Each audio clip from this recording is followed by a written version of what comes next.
माननीय मंत्री जी विधेयक को पुनर्स्थापित करें। महोदय, मैं विधेयक को पुनर्स्थापित करें। अविलंब लोकमत के विषयों को उठाने की अनुमति प्रदान की जाती है। सभी माननीय सदस्यों से आग्रह है कि वह 1 मिनट 2 मिनट में अपनी बात को खत्म करें। Doctor Ricky A.J. Syngkon. Thank you, Mr.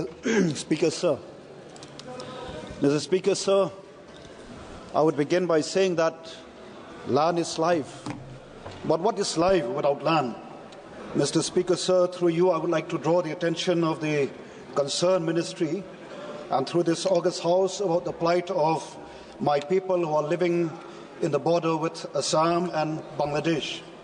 Mr. Speaker, sir, for many years, my people living in the border have been facing persistent threats to their land and even to their life. Time and again, a group of miscreants from neighboring Assam and neighboring Bangladesh have been intimidating and threatening the life of my people from time to time, and many times they have forcefully taken away their agricultural produce and even their household produce belonging to my people. Therefore, Mr. Speaker, sir, through you, I would like to mention here that my people are living in constant fear, and many of them have lost their livelihood because their land have been encroached upon and their land have been forcefully taken away by these people. I am afraid, Mr. Speaker, sir, that at this very moment while I am speaking, I am quite sure that there are people like those living in a village called Mukro in West Jaintia Hills, who recently, during the recent district council election, they have been, stopped not to even exercise their franchise. And this is a very serious matter, Mr. Speaker, sir. And these people are terribly in deep despair and living a life of hopelessness and a life which is full of uncertainty. I therefore strongly urge upon the government, both at the centre and also these two state governments, to take up this matter very seriously, Mr. Speaker, sir. And I'm sure that if there is a will, there is a way. And also, Mr. Speaker, sir, I always believe that nothing is impossible if we are sincere, if we are honest, and we have a sense of responsibility to the people whom we serve. Just want to remind us here that we are all here not to be served, but to serve. The people have put their faith and trust in us. And therefore, Mr. Speaker, sir, I urge upon you, through you, to ensure that our people, my people, life are taken care of, that their life is secured. And also here, due to the problem across the border, especially in our neighbouring country, Bangladesh. And therefore, I would urge upon you, Mr. Speaker, sir, that people living in the border, especially again at the Bangladesh border, that our forces who are supposed to man the border take utmost care to be on their toes to protect the life interests of our people. So with these few words, thank you, Mr. Speaker, sir, for this. Thank you, Honourable Member. Thank you.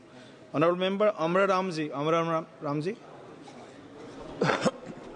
माननीय सभापति महोदय, मैं सदन का और सरकार का ध्यान इस ओर दिलाना चाहूँगा कि राजस्थान देश का सबसे बड़ा भौगोलिक क्षेत्र का प्रदेश है, जो सबसे ज़्यादा डेजर्ट प्रदेश है, जहाँ पानी की भयंकर कमी है, 1% पानी है। और आज भी आज़ादी के 75-77 साल के बाद भी 80% जनता, चाहे वो ग्रामीण जनता है चाहे शहरी जनता है, शुद्ध पेयजल के लिए आज भी तरसती है। फ्लोराइड युक्त पानी और खरीद के पीने पड़ता है। इससे ज़्यादा अफसोसजनक बात नहीं हो सकती। इसलिए राजस्थान वो प्रदेश है जहां 1000 किलोमीटर से ज़्यादा अंतर्राष्ट्रीय सीमा पाकिस्तान की लगती है। आज परिवहन के लिए सबसे ज्यादा परेशानी है, शिक्षा के लिए, चिकित्सा के लिए, क्योंकि आधी आबादी छितरी हुई आबादी है, एक खेत में बसी हुई आबादी है। अभी जल जीवन मिशन में हर घर को नल से जल देने का आह्वान किया है, लेकिन मैं समझता हूं सबसे पिछड़ा इस योजना में राजस्थान राज्य है। हमारे सीकर, झुंझुनू, चूरू और नीमका थाना के लिए पीने के पानी के लिए एक योजना 7,900 करोड़ रुपए की योजना है, जिसमें 50% केंद्र और 50% राज्य को देना है। केंद्र ने दे दिया, लेकिन राज्य अभी तक देने में सक्षम नहीं है। इसलिए निश्चित रूप से राजस्थान के साथ जो व्यवहार हो रहा है, मैं समझता हूं उसके लिए केंद्रीय और राज्य की योजनाओं में 90% केंद्र दे और 10% राज्य का होगा तो निश्चित रूप से होगा। आज राजस्थान एक एक बूंद के लिए तरसता है। राजस्थान के यमुना का हिस्सा आज तक राजस्थान को 75 साल में नहीं मिला है। पोंग डैम में आज भी 0.7 मिलियन एकड़ फुट पानी जो राजस्थान के हिस्से का है, जो एक एक बूंद के लिए राजस्थान की जनता तरसती है। सभापति महोदय, मेरा आपके माध्यम से निवेदन है कि राजस्थान को स्पेशल कैटेगरी के राज्य का दर्जा देश की सरकार दे। माननीय सदस्य धर्मेंद्र यादव जी, बराबरी। Thank you. धन्यवाद अध्यक्ष जी।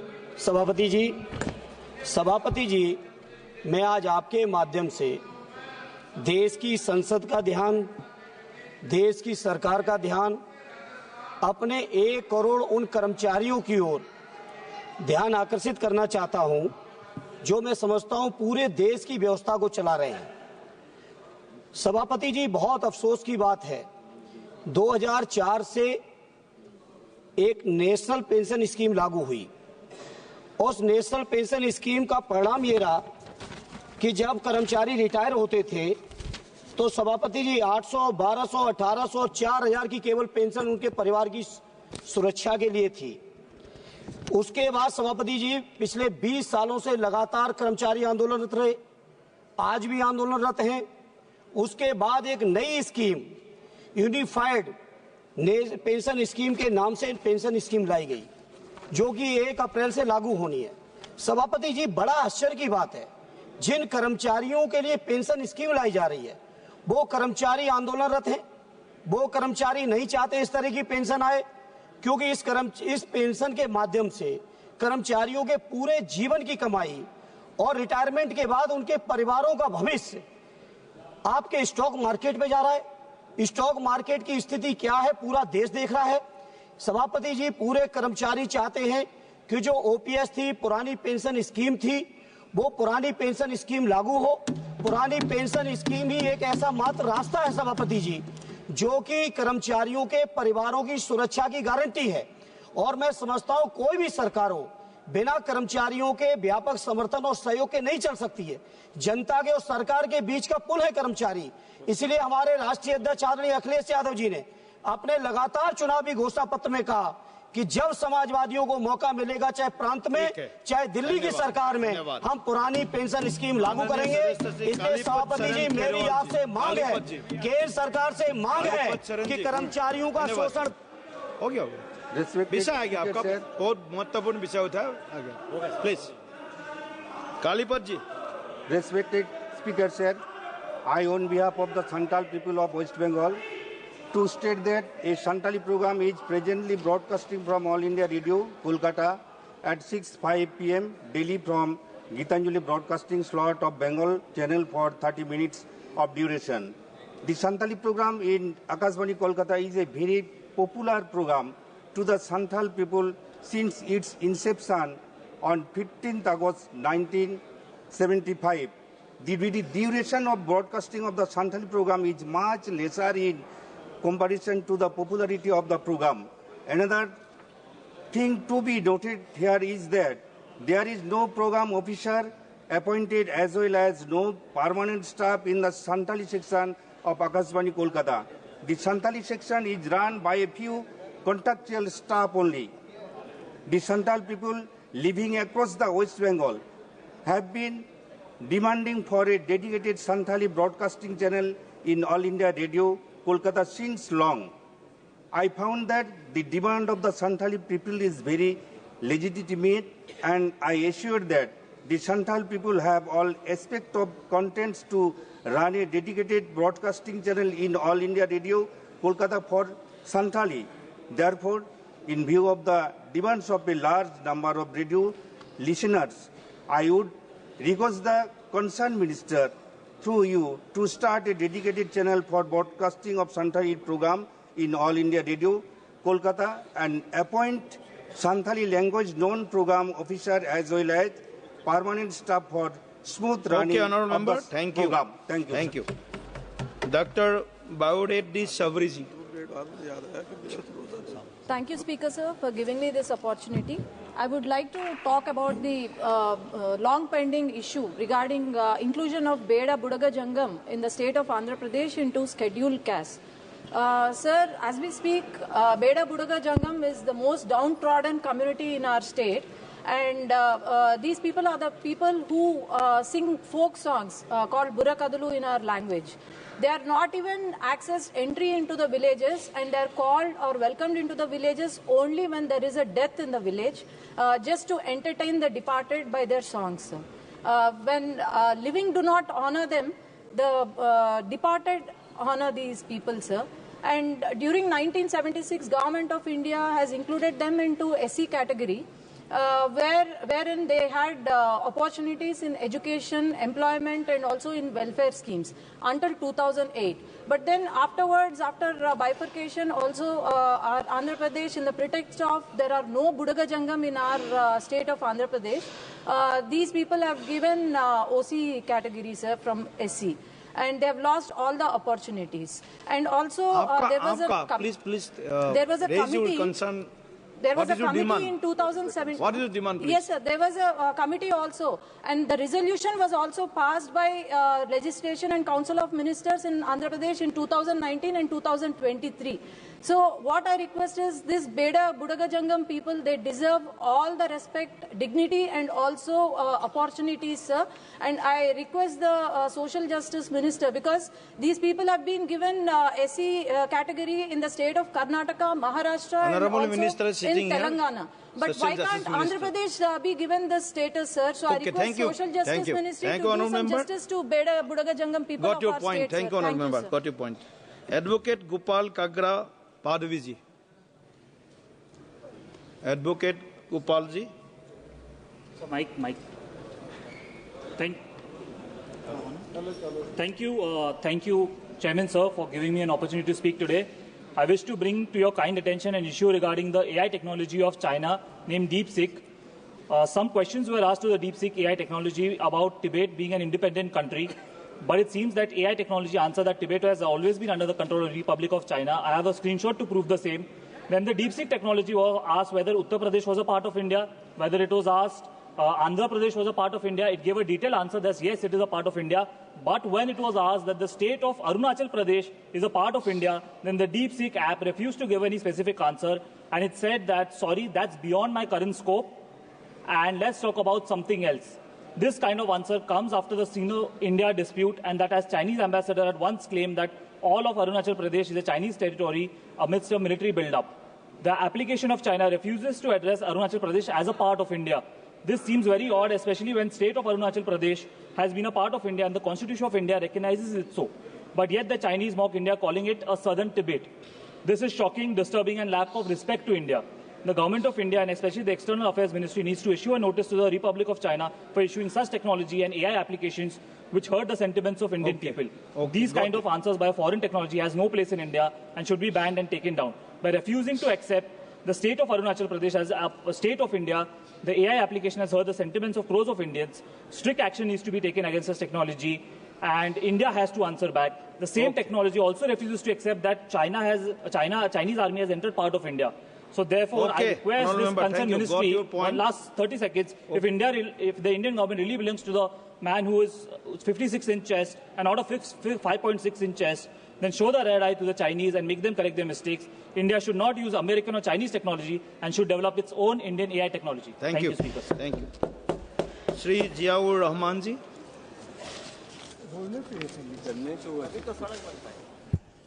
बहुत बहुत शुक्रिया मुझे जीरो आवर पर माननीय सभापति जी बोलने का मौका दिया।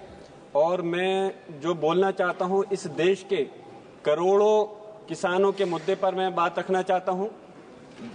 पिछले दिनों कई बार ऐसा हुआ कि किसानों के जो डेलीगेशन हैं हमारे पास में आकर के मिलकर के अपने ज्ञापन दिए, और मुझे अफसोस इस बात का है कि जो किसान इस देश की रीढ़ की हड्डी है, उनको भी अपने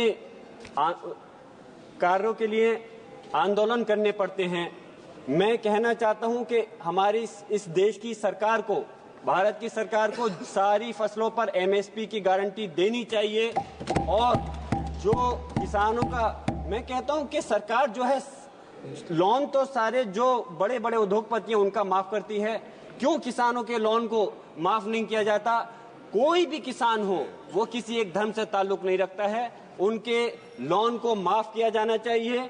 और ये सरकार ने वादा किया था 2021 के अंदर कि हम कोई भी नया बिजली बिल अधिनियम नहीं लेकर आएंगे, तो इसमें उनका खासतौर से पॉइंट था कि कोई भी इस प्रकार का बिजली बिल नहीं आना चाहिए। माननीय सभापति महोदय जी, मैं इस बात को कहना चाहता हूं कि मेरे संभल के अंदर भी किसान समाज के पूरे देश के अंदर रहते हैं, उनके साथ में भी बहुत बड़ा उत्पीड़न हो रहा है। और जिस तरह से उनके साथ ज्यादती हो रही है और जिस तरह से उनके साथ कानून व्यवस्था के नाम पर खिलवाड़ हो रहा है, मैं चाहता हूं कि इस देश की सरकार को सिर्फ ये कह करके कि वो प्रदेश का मसला है, इस चीज पे पीछे नहीं होना चाहिए, बल्कि संज्ञान लेना चाहिए इस देश के उन किसान भाइयों के लिए कि उनको आइंदा फिर से दोबारा से आंदोलन करने की जरूरत नहीं पड़े। Thank you. Shrimati DK Aruna ji. Honourable speaker sir, मैं आपसे तेलुगु में बात करने के लिए अनुमति मांगती हूँ। तेलुगु में बोलना चाहती हूँ। తెలంగాణ రాష్ట్రంలో వాల్మీకి బోయ వర్గాలను షెడ్యూల్ తెగల జాబితాలో చేర్చడం అనేటటువంటి అతి ముఖ్యమైనటువంటి అంశంపై ఈరోజు ఈ సభలో మాట్లాడేందుకు నాకు అవకాశం ఇచ్చినందుకు ధన్యవాదాలు అధ్యక్ష.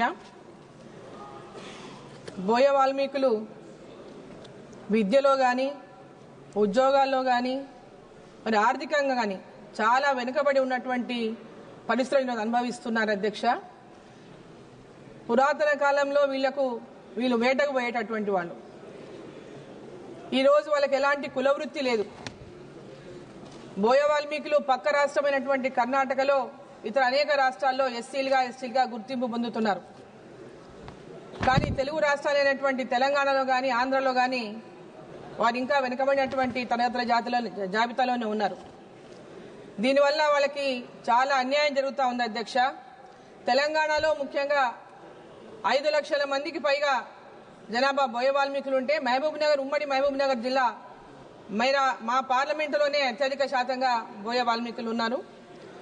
సో వారిని ఎస్టీ జాబితాలో చేర్చాలన్నటువంటి వారి యొక్క ఆకాంక్ష మేరకు గత ప్రభుత్వం, తెలంగాణ ప్రభుత్వం వారి స్థితిగతులు, ఆర్థిక పరిస్థితులను పరిశీలించడం కోసం చెల్లప్ప కమిటీని వేశారు అధ్యక్ష.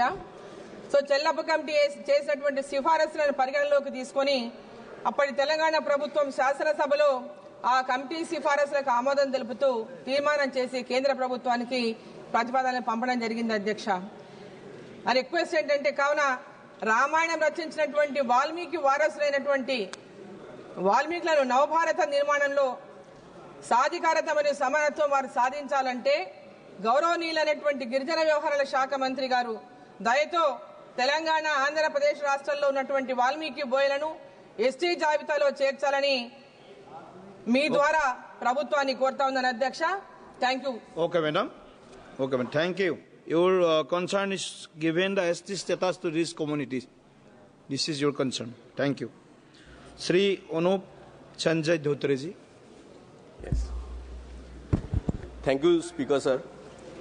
सर, मैं आपके माध्यम से माननीय रेलवे मंत्री जी को धन्यवाद करना चाहूँगा कि उन्होंने मेरे कॉन्स्टिट्यूंसी में, मेरे अकोला शहर में गतिशक्ति टर्मिनल सैंक्शन किया है. मेरी सर डिमांड है कि अमृत भारत ट्रेन जो है वो ट्रेन मेरे कॉन्स्टिट्यूंसी में से चालू की जाए. नागपुर से मुंबई इस रेलवे सेवा को चालू किया जाए. अमृत भारत 2, ये ट्रेन वंदे भारत 2 के जो सारी फैसिलिटीज है वो इस ट्रेन में है, परंतु सरकार की जो प्राथमिकता है कि सामान्य आदमी को वंदे भारत जैसी सुविधा मिले और उसे स्लीपर और जनरल कैटेगरी में सस्ती यात्रा करने को मिले. यही दिशा में मैं डिमांड करता हूं कि मेरे कॉन्स्टिट्यूंसी से और नागपुर से मुंबई एक अमृत भारत ट्रेन चालू की जाए. धन्यवाद. धन्यवाद. श्री मुरारीलाल मीना जी। दिलावर गुजर सभापति महोदय, मैं सदन के माध्यम से राजस्थान में अत्यंत पिछड़ा वर्ग एमबीसी के तहत 5% विशेष आरक्षण प्रदान करने के विषय पर अपनी बात रखना चाहता हूं, जिसमें गुर्जर सहित 5 जातियां गाड़ियालवार, बंजारा, रहबारी और राइक आते हैं। ये मुद्दा न केवल राजस्थान बल्कि पूरे देश के सामाजिक न्याय और समावेशी से जुड़ा है। राजस्थान में इस समुदायों के आरक्षण की मांग लंबे संघर्ष और आंदोलन के बाद स्वीकार की गई। गुर्जर समुदाय ने कई बड़े आंदोलन किए, जिनमें अनेक लोगों की जानें गई। तब चोपड़ा आयोग द्वारा सामाजिक आर्थिक सर्वेक्षण कर यह सुनिश्चित किया गया कि ये समुदाय वास्तव में आरक्षण की पात्रता रखते हैं। इसलिए 2019 में राजस्थान सरकार ने राजस्थान पिछड़ा वर्ग संशोधन अधिनियम पारित कर इन समुदायों को एमबीसी श्रेणी में 5% आरक्षण प्रदान किया गया। इस कदम का उद्देश्य इन समुदायों को सामाजिक, शैक्षणिक और आर्थिक रूप से मुख्यधारा में लाना था। हमारा संविधान शैक्षणिक और सामाजिक पिछड़ेपन के आधार पर आरक्षण प्रदान करता है, लेकिन उच्चतम न्यायालय ने 50% अधिकतम सीमा तक तय कर दी है। धन्यवाद सदस्य जी। मेरा श्री भजनलाल जाटव माने ये जो 5% आरक्षण है इसको 9वीं अनुसूची में डाला जाए, ताकि बार बार न्यायालय में जाना नहीं पड़े, क्योंकि कई बार इस पर रोक लग गई है। भजनलाल जाटव राष्ट्र का गुर्जर समुदाय हमेशा प्रताड़ित रहता है। नहीं है? ओके। श्री जगदम्बिका पाल जी। सभापति महोदय, मैं आपका अत्यंत आभारी हूं कि आपने शून्य प्रहर में एक अत्यंत लोक महत्व और अविलंबनीय प्रश्न को उठाने का अवसर दिया। संपूर्ण भारत पूरी दुनिया के बौद्ध के धर्मावलंबियों के लिए एक स्पिरिचुअल सेंटर है और देश के 4 ऐसे महत्वपूर्ण स्थान हैं कि चाहे वो बोध गया हो जहाँ पे गौतम बुद्ध को ज्ञान की प्राप्ति हुई हो, सारनाथ में जहाँ उन्होंने बौद्ध धर्म का प्रथम उपदेश दिया हो, या उस कुशीनगर में जहाँ उनकी महापरिनिर्वाण स्थली के रूप में पूरी दुनिया में बौद्ध धर्म के लोग उनकी पूजा करते हैं।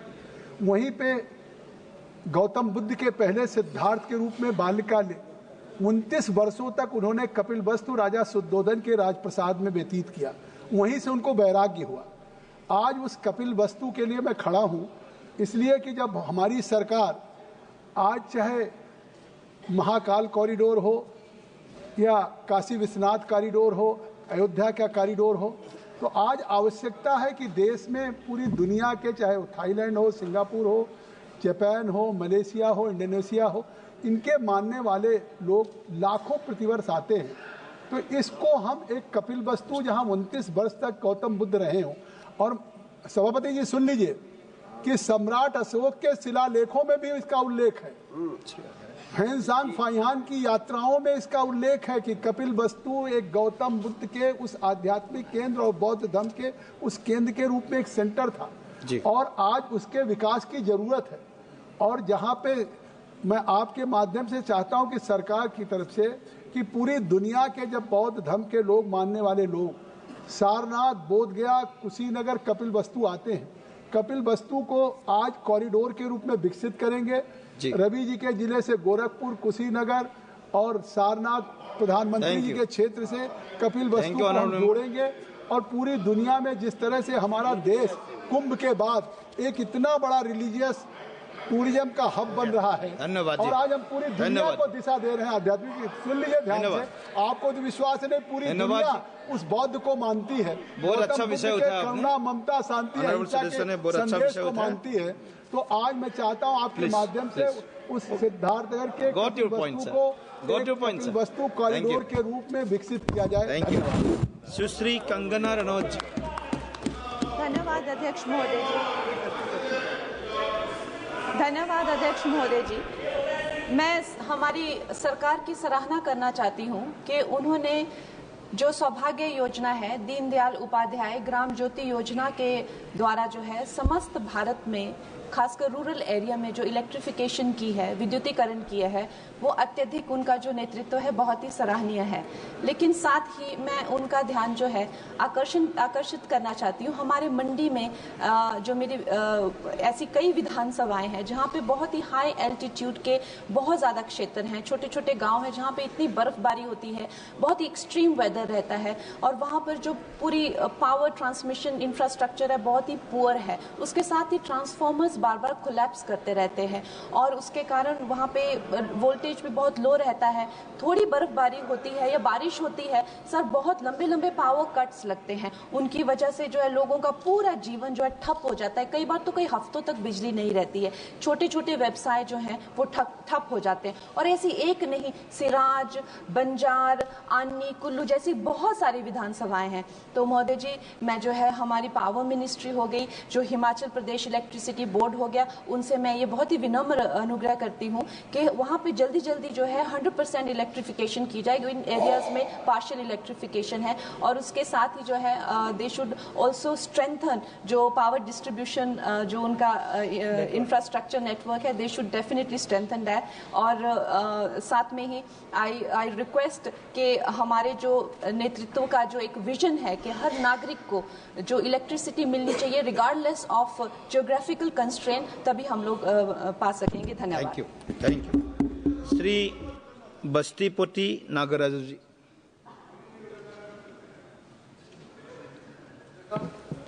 రాయలసీమ తరచుగా కరువు పరిస్థితులతో పోరాడేటువంటి ప్రాంతము. నీటి కొరతతో ఈ సమస్య చాలా విపరీతంగా ఉన్నది. నేను ఈ ప్రాంతానికి చెందిన వ్యక్తిగా రైతులు ఈ దురవస్థ నుంచి నేను దగ్గర నుంచి చూసినటువంటి అనుభవం కలిగినటువంటి వ్యక్తిని అధ్యక్ష. ఈ ప్రాంతంలో 25% మాత్రమే భూమి నీటిపారుదలకు నోచుకుంటున్నది. కావున దీనికి శాశ్వత పరిష్కారంగా ఆంధ్రప్రదేశ్ గవర్నమెంట్ ముఖ్యమంత్రి వర్యులు నారా చంద్రబాబు నాయుడు గారు ఒక ప్రత్యేక కార్యాచరణ తీసుకున్నారు. పోలవరం బనకచెర్ల నదుల అనుసంధాన ప్రాజెక్టు ఒక వెలుగురేఖగా ఉన్నది. కావున ఇది గుంటూరు జిల్లా బొల్లాపల్లి రిజర్వాయరు మరియు నంద్యాల జిల్లా బనకచెర్ల వద్ద ఒక రిజర్వాయర్ నిర్మించాలని ఒక ప్రతిపాదించడం జరిగినది. కావున రాయలసీమకు శాశ్వత పరిష్కారంగా నీటిని మళ్లించడంలో కీలక పాత్ర పోషిస్తుంది. ఈ విప్లవాత్మకమైన ప్రాజెక్టు ద్వారా సుమారు 80 లక్షల ఎకరాలకు మరియు త్రాగునీటిని అన్ని రకాలుగా అందించడంలో గణనీయమైన పాత్ర పోషిస్తుంది. కావున రాయలసీమకు శాశ్వతంగా కొత్త జీవం పోసిన వాళ్ళు అవుతారు. కావున ఈ ప్రాజెక్టుకు పార్లమెంట్ సాక్షిగా కేంద్ర ప్రభుత్వ సహకారంతో అధిక నిధులు మంజూరు చేయవలసిందిగా కోరుతున్నాము ఈ పార్లమెంట్ సాక్షిగా. కావున ఇంతేగాక 40,500 ఎకరాల భూమిని కూడా దీనికి సేకరించడం కావాల్సింది. అందులో భాగంగా 17,000 ఎకరాలు అటవీ భూమిని సేకరించాల్సి ఉంటుంది. కావున ఈ పార్లమెంట్ నుంచి కేంద్ర ప్రభుత్వ సహకారం శాశ్వతంగా కల్పించాలని చెప్పేసి కోరుకుంటూ మీ ద్వారా గవర్నమెంట్ తెలియజేస్తున్నాను అధ్యక్ష. Okay, thank you. माननीय सदस्य डॉक्टर आलोक कुमार सुमन जी। धन्यवाद सभापति महोदय। मेरे संसदीय क्षेत्र गोपालगंज के हथुआ अनुमंडल में स्थित सबिया एयरपोर्ट जो RCS उड़ान योजना में शामिल है, यह 473 एकड़ में फैला हुआ है और जिसमें 280 एकड़ भूमि खाली है। मेरे सांसद मंच से सीमांकन के बाद एयरपोर्ट की पिलरिंग भी हुई है। रक्षा संपदा विभाग दानापुर द्वारा पक्की बाउंड्री और फेंसिंग के लिए 4 करोड़ 41 लाख रुपए की स्वीकृति के बाद इसकी पक्की बाउंड्री और फेंसिंग का कार्य चालू है। इस एयरपोर्ट के रनवे की लंबाई 167 मीटर है। केवल गोपालगंज और सीमांत जिले से सर्वाधिक संख्या में लगभग 1.5 से 2 लाख लोग खाड़ी के देशों में नौकरी करते हैं। गोपालगंज जिले में विदेशी मुद्रा का आगमन देश के अन्य जिलों की तुलना में सर्वाधिक है और बिहार में प्रथम है। इस एयरपोर्ट के चालू होने से गोपालगंज एवं आसपास के 5 जिलों को त्वरित विकास होगा और पर्यटन को भी बढ़ावा मिलेगा। सबिया एयरपोर्ट की कमर्शियल वायबिलिटी के साथ साथ ट्रैफिक डिमांड भी बहुत है महोदय। उड़ान 5 में बिडिंग राउंड्स तक कोई भी एयरलाइंस ऑपरेटर सबिया एयरपोर्ट से उड़ान के लिए बिडिंग राउंड में शामिल नहीं हो पाए हैं। टर्मिनल बिल्डिंग डिजाइन का काम भी जरूरी है। अतः महोदय, आपके माध्यम से मैं नागर विमानन मंत्री जी से निवेदन करता हूं कि सबिया एयरफील्ड हथुआ रूट पर ऑपरेशनल एक्टिविटी शुरू करने के लिए बिडिंग राउंड्स में एयरलाइंस ऑपरेटर्स आमंत्रित किए जाए ताकि सबिया एयरपोर्ट का रिवाइवल हो सके और हमारी जनता को फायदा मिले। Thank you. धन्यवाद सभापति। माननीय सदस्य श्री रविंद्र दत्ताराम वाइकर जी।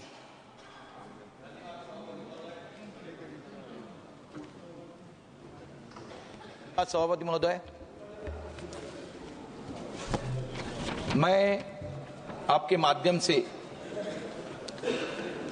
इस सभागृह को बताना चाहता हूं कि हमारे देश में 12 बलूतेदार होते थे पहले और उनके माध्यम से कामकाज चलता था।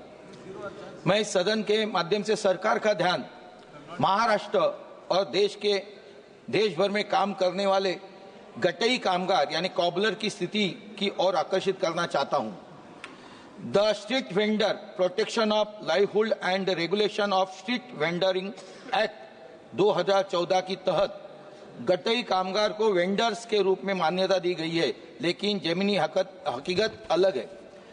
सभापति महोदय, जो गटई कामगार होते उनको हॉकर्स में गिना जाता है, मगर गटई कामगार ये ऐसा धंधा है, व्यवसाय है जो बैठ के करते थे, सालों से ये बैठ के करते थे और उनमें से 12 बलूतेदार के अंदर के एक है। और उसके माध्यम से जो नगर निगम होता है यानी म्युनिसिपल कारपोरेशन होते वो उनके ऊपर अन्याय करते हैं। यानी फेरी वाला होता है उसको उठाते चलेगा, मगर जो बैठ के काम करने वाले हैं जिनको शासन के माध्यम से, कानून के माध्यम से मान्यता दी गई है, उनके ऊपर अन्याय हो रहा है। इसके लिए अन्य स्ट्रीट वेंडर्स को नगर निगम से लाइसेंस मिल जाते हैं, उनको नहीं दिया जाता है। इसलिए मेरी मांग है, सरकार की मांग है कि सभी गटई कामगार को विधिवत वेंडिंग लाइसेंस जारी किया जाए, जिससे कानूनी रूप से अपनी दुकान चला सके और नगर निगमों के और यानी कारपोरेशन के माध्यम से स्थानीय प्रशासन को निर्देश दिया जाए कि वे गटई कामगार को स्ट्रीट वेंडर्स की तरह सम्मान दे और उसका जो अन्याय हो रहा है वो बंद करे। यह सिर्फ एक व्यवसाय नहीं बल्कि लाखों परिवार का उपजीविका सवाल है, यानी उपजीविका उसके ऊपर होती है। तो आपके माध्यम से जो कारपोरेशन है उनको आदेश दिया जाए कि इनके ऊपर इसी प्रकार का अन्याय होता नहीं। धन्यवाद। धन्यवाद। Doctor M.K. Vishnu Prasad ji. Doctor M.K. Vishnu Prasad ji. நன்றி பேரவை தலைவர் அவர்களே, எனது கடலூர் பாராளுமன்ற தொகுதியிலே முக்கியமான சந்திப்புகள் இருக்கின்றன. கடலூர், விருதாச்சலம், பண்ருட்டி, பெண்ணாடம் தொகுதியிலே பெண்ணாடம் ரயில்வே ஸ்டேஷன் இருக்கிறது. இங்கே சென்னை டு ராமேஸ்வரம் வந்தே பாரத் எக்ஸ்பிரஸ் என்பது மிக முக்கியமானது. ராமேஸ்வரம் மிக முக்கியமான இடம், நிறைய பக்தர்கள் வந்து கொண்டிருக்கிறார்கள். எனவே சென்னை ராமேஸ்வரம் வந்தே பாரத் எக்ஸ்பிரஸை உடனடியாக ரயில்வே அமைச்சகம் எங்களது பகுதிக்கு விட வேண்டும். அது விழுப்புரம், பண்ருட்டி, கடலூர், மயிலாடுதுறை, கும்பகோணம், தஞ்சாவூர், திருச்சி வழியாக செல்ல வேண்டும். இரண்டாவது, சென்னையிலிருந்து கடலூர் வரை புதிதாக ரயில் பாதை போட வேண்டும். 2007 ரயில் பாதைக்கு போடுவதற்கு ஒப்புதல் ஆகிவிட்டது. ஆனால் இன்று வரை நடைமுறைப்படுத்தவில்லை. எனவே பெருங்குடியிலிருந்து மகாபலிபுரம், பிறகு பாண்டிச்சேரி வழியாக கடலூர் வந்து அடைய வேண்டும். Pallavan express, Vaigai express, pearl city express, Rockfort எக்ஸ்பிரஸை பெண்ணாடம் ரயில் நிலையத்தில் நிறுத்தப்பட வேண்டும். வந்தே பாரத் சென்னை நாகர்கோயில் விருதாச்சலம் ரயில் சந்திப்பில் நிறுத்தப்பட வேண்டும். மதுரை எக்ஸ்பிரஸ், மன்னார்குடி எக்ஸ்பிரஸ் கடலூர் சந்திப்பில் நிறுத்தப்பட வேண்டும். பாண்டிச்சேரி, பெங்களூர் வாரத்திற்கு ஒரு முறை இருக்கிறது, அதை தினந்தோறும் அந்த ரயில்வே லைனை நிறுத்த வேண்டும், விட வேண்டும். இறுதியாக தலைவர் அவர்களே, திருச்சி திருவனந்தபுரம் இன்டர்சிட்டி எக்ஸ்பிரஸ் ஆனது மிக முக்கியமானது. அந்த ரயில் கடலூர் வரை நீட்டிக்கப்பட வேண்டும். ஏனென்று சொன்னால் திருச்சி வழியாக அரியலூர், விருதாச்சலம், நெய்வேலி வழியாக கடலூர் வரை திருச்சி திருவனந்தபுரம் எக்ஸ்பிரஸ் விட வேண்டும் என்று மாண்புமிகு பேரவைத் தலைவரை கேட்டுக்கொள்கிறேன். காரணம், கடலூரிலே மிக பெரும்பாலான மாணவர்கள் இருக்கிறார்கள், விவசாயிகள் இருக்கிறார்கள், தொழிலாளர்கள் இருக்கிறார்கள். எனவே அவர்களுடைய எண்ணங்களை பூர்த்தி செய்யும் வகையிலே இதையெல்லாம் மாண்புமிகு தலைவர் அவர்கள் மூலமாக ரயில்வே அமைச்சகம் கேட்டு விடைபெறுகிறேன். நன்றி, வணக்கம். Thank you. Thank you. Member Shri Rajmohan Unnithan ji. Shri Rajmohan ji.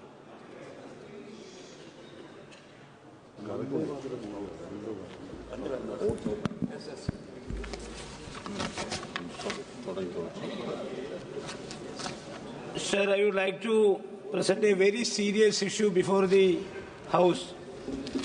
Sir, ASHA workers are the backbone of grassroots healthcare and urgently deserve attention. Their ongoing protest in Thiruvananthapuram highlights several unmet demands, including an increased honorarium, timely payments, ₹5 lakhs retirement benefits, and a pension.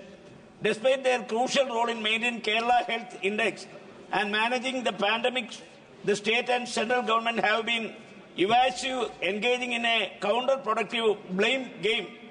Sir, currently ASHA workers are getting just 232 rupees per day as honorarium. They are demanding to increase the amount to 700 per day. They have been carried out a peaceful protest in front of the Secretariat for the last 30 days. The day-night strike is to go to any extent to achieve their rights. As part of that, the Kerala Secretariat will be cordoned off on the 17th of March 2025. Sir, while the state government must advocate for workers' rights, the central government has the fiscal authority to enhance allocation for ASHA scheme. Unfortunately, dismissive remarks from state officials and intimidation tactics have been only worsened the crisis.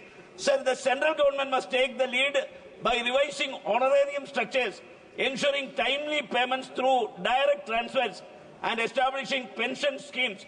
Collaboration with Kerala is essential to address operational challenges, including the need of humane working hours. Ignoring the plight of ASHA workers undermines India's health governance and betrays those who risk their lives during the pandemic. Sir, I urge upon the central government to initiate dialogue, prioritize the welfare of ASHA workers in policy agendas, and allocate funds transparently. Achieving sustainable solution requires cooperative federalism rather than bureaucratic inertia. It is high time to honor their service with dignity. Action is needed, sir. Thank you very much. Very good point you have raised. Honorable Member, Sri Lalu Ji Krishna Ji. Labu Krishna Ji. Sir, thank you, sir. This is a very important issue, sir, so I request your patience, sir, in this matter, sir. It is regarding the large-scale land grabbing and systematic misappropriation of public resources that took place during the previous government led by YSR Congress Party in Andhra Pradesh, sir. Sir, in Andhra Pradesh, land is not just a property, it is security, dignity and legacy for every family, sir. But under YSR Congress regime, this connection was brutally violated. After the NDA government came into power, sir, under the leadership of N. Chandrababu Naidu Garu and Pawan Kalyan Garu, revenue sadhya was connected in every village, sir. There was almost, within 4 months, there was almost 2 lakh complaints that were received by the government, sir, in Andhra Pradesh, sir. The whole thing was done in a very systematic way, sir. The central government has allocated substantial funds for the land survey, sir. But these funds were used, instead of using for noble purposes, this fund was diverted, used for this activity, sir. The resurvey became a weapon of coercion, sir, from farmers, ST, SC, BC communities and middle class communities were asked to sell their lands at throwaway prices, sir, to proxies of YSR Congress Party leaders, sir. If refused, their lands were marked as prohibited properties under Section 2022 of Registration Act, rendering them unsellable and trapping them in endless legal disputes, sir. Shockingly, there was almost 40,000 acres of assigned lands was sold at a nominal price, sir, in this modus operandi, sir, illegally converting them to the freehold through orders with the GO MS 596. Sir. This resulted in an estimated 14,831 crore losses to the exchequer and disposition of vulnerable communities. Sir. So just 1 minute, sir. Adding insult to the injury, 700 crores of public funds were wasted on granite boundary stones bearing the image of then Chief Minister, turning a government exercise into a personal branding campaign, sir. His photograph printed on farmers' passbooks, converting vital legal documents into propaganda tools, sir. Sir, the plunder didn't stop there, sir. Under the House Patta sites, 3,000 crores were misappropriated, prohibited lands, including 361 acres of Ava lands in East Godavari, 101 acres of mangroves in Kakinada were also manipulated for personal gain. I'm just concluding, sir. Sir, this whole exercise, you know, this whole exercise was done with the AP Land Titling Act of 2022, which was bought without any public consultation, stripping families of legal recourse, concentrating power in hands of government-appointed officers loyal to the ruling party, sir. Sir, the request from our side is, sir, our government is working hard to reverse this injustice, but the scale is unprecedented, sir. We need the urgent interventions of the central government. Therefore, I humbly request approval of revised land resurvey and titling framework proposed by NDA-led Andhra Pradesh government, ensuring transparency and injustice, sir. Second one, allocation of fresh funds for a clean technology-driven, corruption-free resurvey under strict central oversight, sir, an impartial inquiry into misuse of central funds during the previous regime with strict action against those who looted the public trust, sir. Thank you very much, sir. Thank you. Honorable members, the matters under Rule 377 shall be laid on the table of the House. Members who have been permitted to raise the matters under Rule 377 today and are desirous of laying them may personally hand over text of the matter at the table of the House within 20 minutes. Only those matters shall be treated as laid for which text of the matter has been received at the table within the stipulated time. The rest will be treated as lapsed. Shri Sanjay Haribhau Jadhav ji. धन्यवाद अध्यक्ष महोदय।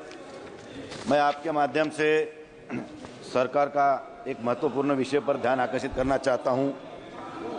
महोदय, जैसा कि आप जानते हैं कि भारतीय कपास निगम सीसीआई न्यूनतम समर्थन मूल्य पर महाराष्ट्र सहित देश के संपूर्ण राज्यों में कपास की खरीदी हो जाती है, लेकिन इस खरीदी में महाराष्ट्र में 35 से 36% रुई कपास में निकाली जाती है।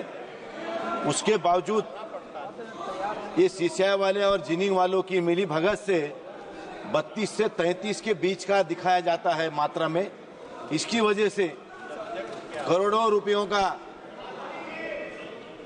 नुकसान भारत सरकार को सहन करना पड़ता है और किसानों को जिस तरीके का भाव किस कपास को मिलना चाहिए वो मिल नहीं पाता है। मैं आपके माध्यम से सरकार को मैं यहाँ पे एक रिक्वेस्ट करना चाहता हूँ कि जो भी कपास खरीदी जाती है उसके माध्यम से जिनिंग फैक्ट्री मालिक और सीसीआई के अधिकारियों द्वारा की जाने वाली धांधलियां रोककर उसकी बड़ी मात्रा में अच्छी एजेंसी के द्वारा इसकी जांच की जाए और किसानों को अच्छे तरीके का भाव मिले, इसके लिए आप अग्रसर हो। मैं इसकी आपकी विनती करता हूं। धन्यवाद।